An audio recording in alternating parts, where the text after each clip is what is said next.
This is verse 4 of the 11th chapter of the Gospel of John. Jesus is on the region of the Jordan where presumably he had been baptized by John the Baptist and is carrying on his ministry there, though John the Baptist himself, of course, is out of commission at this point. Jesus has just received word from the sisters of Lazarus that their brother is ill, and they have sent this word, presumably, hoping that Jesus will come and be able to apply his healing powers to him. And so we have Jesus now receiving this message. We have akousos. This is from akouo, I hear. This is an aorist active participle. It's the masculine singular nominative. The nominative, of course, ties it to the subject of the sentence. The aorist participle means its action taking place prior to the time of the leading verb, and the leading verb is here apen.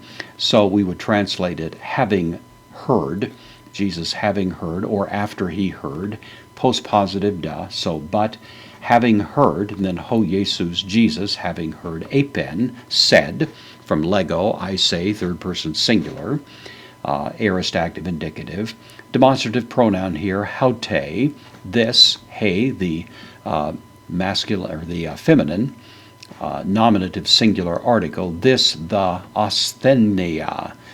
This is the same word we've seen, astheneo, earlier. It means to be sick, to be weak, actually, but now it's the noun form of this. So this, the weakness, or this, the sickness, or just simply this sickness.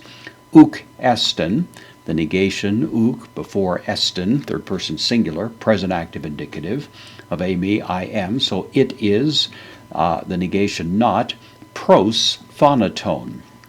The preposition pros taking the accusative here, meaning not ultimately unto death. It's not going to ultimately produce death, although certainly in the short term, that's exactly what it did. So having heard this, Jesus said, this sickness is not unto death, all strong conjunction, Allah, but huper with the genitive on behalf of, so huper, tes doxes, on behalf of, or for, tes doxes, the glory to theou, the glory of the God.